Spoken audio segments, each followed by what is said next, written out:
ఆ study reports అన్నీ కావాలా మనకి. ఆ స్టడీ రిపోర్ట్ ఉంటే మనం తప్పకుండా we can say. But if they ఇట్లాంటి క్యాపింగ్స్ లాంటివి అయితే ఏది టెక్నాలజీ పెట్టడం, డబ్బులు పెట్టేసి క్యాపిటలిజం పెట్టేసి క్యాపింగ్ చేసి ఏం చేయడం అన్నది it is very very wrong in the long run. ఎందుకంటే జవహర్ నగర్లో ర్యామ్కి చేస్తున్న ల్యాండ్ క్యాపింగ్స్ ఏమాత్రం పనిచేయట్లేదు. ఆ ల్యాండ్ క్యాపింగ్స్ చేస్తున్న వాటి నుంచి కూడా లీచేట్ మొత్తం వచ్చి అక్కడ నరకం జవహర్ నగర్. ఇవన్నీ చిన్న నరకాలు అయితే ఒక పెద్ద నరకం కదా జవహర్ నగర్ది. కాబట్టి మనం చాలా, ఎందుకంటే జవహర్ నగర్ మున్సిపాలిటీ కూడా ఇప్పుడు coming in with in the it's ఏంటంటే మర్జీ చేస్తున్నారు కదా ఇప్పుడు జవహర్. ఆ ప్రపోజల్ కూడా ఉంది కదా, అప్రూవ్ అయిపోయిందో మరి. సో అట్లాంటప్పుడు అట్లాంటి జవహర్ నగర్ అన్న నరకం కూడా ఇప్పుడు జిహెచ్ఎంసీ ఇన్సైడ్ వారర్ లిమిట్స్లో వస్తున్నాయి కదా. So we'll have to understand how they going to take it ahead.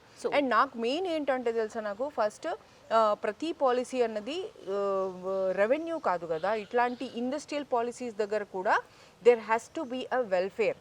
ఎందుకంటే స్ట్రీట్ ఎకానమీ అన్నది అన్ఆర్గనైజ్ సెక్టర్ అన్నది మన ఎకానమీ, ఇండియన్ ఎకానమీకి అది బ్యాక్ బోన్. మొత్తం యావత్ దునియా కూడా 2008 నుంచి యావత్ దునియాలో ఇది రిగ్రెషన్ అవన్నీ వచ్చినా కూడా ఇక్కడ మనమేమో ఈ అన్ఆర్గనైజ్ సెక్టర్ మూలాన ఈ నానో ఇండస్ట్రీస్ అంటే ఘర్ ఘర్కి అందరు చోటా ఇండస్ట్రీ रहता, చోటా బిజినెస్ रहता.